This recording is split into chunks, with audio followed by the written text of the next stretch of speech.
Hello बच्चों, चलिए start करते हैं एक्सरसाइज 7.5 क्वेश्चन नंबर 5। हमें ये फंक्शन दे रखा है, हमें इसका इंटीग्रेशन करना है। तो अपोन में क्या है, क्वाड्रेटिक इक्वेशन है। तो आप देखो कि क्वाड्रेटिक इक्वेशन से आप क्या निकाल सकते हो, फैक्टर निकाल सकते हो। तो यहाँ से फैक्टर लेते हैं हम। जो हमारे पास ये क्वाड्रेटिक इक्वेशन है, तो कैसे करेंगे, 2 की मल्टीप्लाई करो, यहाँ क्या है 1 है, 1 की मल्टीप्लाई 2 से होगी तो क्या आएगा 2। 2 के जब हम फैक्टर करेंगे तो 2 1 जा 2, तो 2 और 1, 2 और 1 आएगा तो 2 और 1 क्या होगा 3, और 2 और 1 की मल्टीप्लाई आएगा क्या है 2। ठीक है, बस फैक्टर बन गया हमारे पास x square plus 2x plus x plus 2।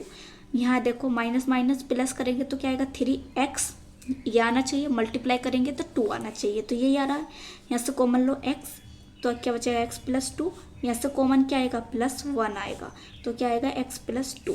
तो हमारे पास आ गए हैं यहाँ फैक्टर x प्लस 2 और x प्लस 1। तो इस क्वाड्रेटिक इक्वेशन की जगह हम ये लिख सकते हैं, बिल्कुल लिखते हैं यहाँ 2x अपॉन x प्लस 2 और x प्लस 1 इक्वल टू, अब इसे पार्शियल फ्रैक्शन में आप ओपन करके लिखो। कैसे लिखोगे, a upon x plus 2 plus b upon x plus 1, ऐसे तो लिखोगे। ये तो बिल्कुल सेम लिखेंगे यहाँ एज इट इज। अब यहाँ एलसीएम आएगा, एलसीएम क्या आएगा, x प्लस 2 भी आएगा और x प्लस 1 भी आएगा।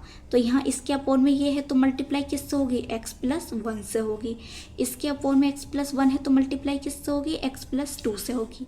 ये इससे कैंसिल होता हुआ 2x इक्वल क्या बचा, a x plus 1 plus b x plus 2, ये आएगा।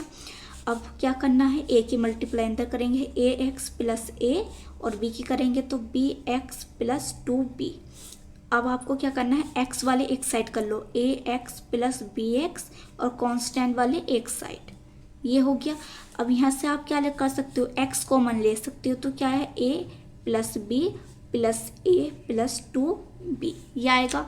अब आपको क्या करना है, कंपेयर करना है x के कोफिशिएंट से x के कोफिशिएंट के और कांस्टेंट से कांस्टेंट की।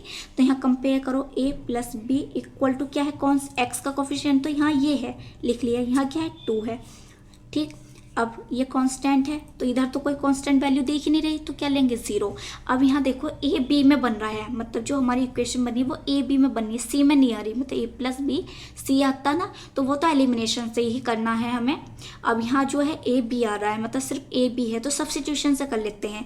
तो यहाँ से एक वैल्यू निकाल लो, तो a की वैल्यू निकाल लेते हैं, तो ये इधर प्लस में तो इधर माइनस में आएगा, तो a की वैल्यू यहाँ पुट करो 2 minus b plus 2b equal to 0।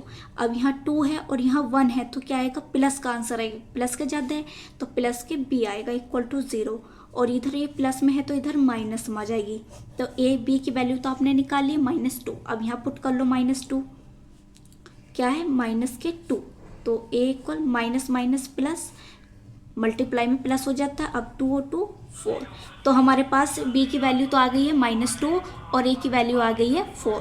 ठीक है, तो अब ये वैल्यू आपको कहाँ पुट करनी है, ये वैल्यू पुट करनी है आपको यहाँ पर, तो वैल्यू पुट कर लेते हैं। ठीक है ना, तो वैल्यू पुट करते हैं यहाँ। a की वैल्यू तो हमारे पास क्या आई है, 4 आई है upon x plus 1 dx। b की वैल्यू क्या आई है, b की वैल्यू आई है -2 अपॉन x प्लस 2 dx। अब क्या करते हैं, कांस्टेंट बाहर रखते हैं, तो 1 अपॉन एक्स प्लस 1 dx, तो ये -2 1 अपॉन एक्स प्लस 2 dx, ये आएगा।